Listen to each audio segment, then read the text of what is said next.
ഇന്നത്തെ പ്രധാനപ്പെട്ട ഒരു ദൗത്യം എന്ന് പറയുന്നത് നമ്മളിപ്പോൾ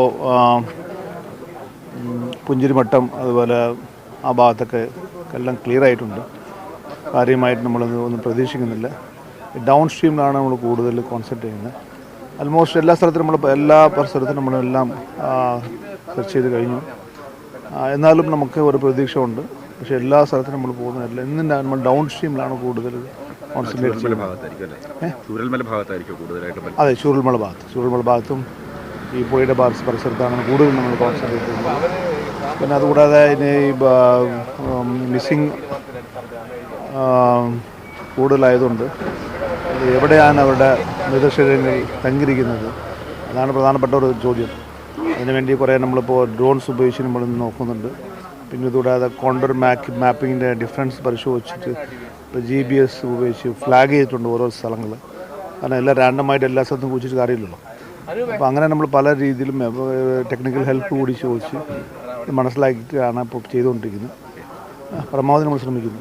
സാർ, ഇപ്പം ഈ പ്രദേശത്ത് ഇന്നലെ സാറുമായിട്ട് സംസാരിക്കുന്ന സമയത്ത് ഈ ഫുഡ് ഡെലിവറിയുടെ കാര്യത്തിൽ ചെറിയ തുടക്കത്തിൻ്റെ ബുദ്ധിമുട്ടുണ്ടായിരുന്നു. ആ പ്രശ്നങ്ങൾ പരിഹരിച്ച് കഴിഞ്ഞിട്ടുണ്ടോ? തീർച്ചയായും. ഇപ്പോൾ നമുക്ക് വന്നു കഴിഞ്ഞാൽ ഇപ്പോൾ ഫുഡ് കോർട്ടുകൾ സ്ഥാപിക്കുന്നുണ്ട് 4 സ്ഥലത്ത്. ഇവിടെയൊക്കെ ആക്ച്വലി ഫുഡ് കോർട്ടുകളുണ്ട്. അപ്പോൾ ഇന്നലെ സാധാരണ സംഭവിക്കുന്നത് പറഞ്ഞാൽ ഇപ്പോൾ ഉദാഹരണങ്ങൾക്കറിയാമല്ലോ, ഇപ്പോൾ ദൂരത്തിൽ നിന്ന് വരുന്ന ആൾക്കാരാണ്, അവരെല്ലാവർക്കും 6 മണി ഞങ്ങളപ്പോൾ വരാൻ സാധിക്കത്തില്ല. അപ്പോൾ നമ്മളിപ്പോൾ 6 മണിക്ക് ഡ്യൂട്ടി കയറി കഴിഞ്ഞാൽ 8 മണിക്ക് ബ്രേക്ക്ഫാസ്റ്റ് കഴിയും. പക്ഷേ 8 മണിക്ക് ശേഷം 9 മണി 10 മണി വരുന്നവർക്കാണ് ഈ ബ്രേക്ക്ഫാസ്റ്റിൻ്റെ പ്രശ്നം വരുന്നത്. അതിനെ ഡിസ്ട്രിബ്യൂട്ട് ചെയ്ത് കഴിഞ്ഞു. അതിന് പകരം നമ്മളിപ്പോൾ അവിടെ തന്നെ സ്റ്റാൾ വയ്ക്കുക. ഏത് സമയത്തും ഒരു ഫുഡ് അവിടെ ഉണ്ടാവും. അങ്ങനെ 4 സ്ഥലത്തായിട്ട് ഇന്നലെ മന്ത്രിമാരുടെ ഉപസമിതി ഉണ്ടായിരുന്നു. മന്ത്രിമാരുടെ ഒരു തീരുമാനമായിരുന്നു. അതനുസരിച്ച് നമ്മളിങ്ങനെ തുടങ്ങിയിട്ട്. സാർ, മുൻ ദിവസങ്ങളിൽ നിന്ന് കാണാതെ ഇപ്പോൾ വരുന്ന ആൾക്കാരുടെ ഒരു കണക്കെടുത്തിട്ടാണ്, ഇപ്പം മീഡിയാസിൻ്റെ അടക്കം കണക്കെടുത്തിട്ടാണ്, അതൊരു നമ്മുടെ ഒരു എണ്ണം കണക്കാക്കാൻ വേണ്ടിയും ഫുഡ് ഡെലിവറിക്കൊക്കെ വേണ്ടിയാണ് കൂടുതലൊരു സുഗമമാക്കാൻ വേണ്ടിയാണ് ഈ കാര്യം ചെയ്യുന്നത്. തീർച്ചയായും അവർക്ക് നല്ല അക്കൗണ്ടബിലിറ്റി വേണമല്ലോ. അത് കാരണം അവർക്ക് ഒരു കാരണവശാലും അവർ ബുദ്ധിമുട്ടുണ്ടാകാൻ പാടില്ല. വളരെ ദൂരത്തിൽ നിന്ന് വരുന്നവർ ആത്മാർത്ഥമായിട്ട് ജോലി ചെയ്യുന്നു. അപ്പോൾ അവർക്ക് നമ്മളവർ കെയർ ചെയ്യണമല്ലോ.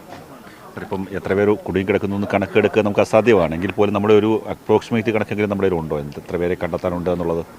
തീർച്ചയായും നമുക്ക് കയ്യിൽ കണക്കുണ്ട്. നമ്മളത് പരിശോധിച്ചുകൊണ്ടിരിക്കുന്നു. ഇപ്പോൾ അതിനു വേണ്ടിയുള്ള അവരെ സ്പെഷ്യൽ ബ്രാഞ്ച് ഉദ്യോഗസ്ഥന്മാർ തന്നെ നിയോഗിച്ചിട്ടുണ്ട്. 10 അംഗ സംഘം.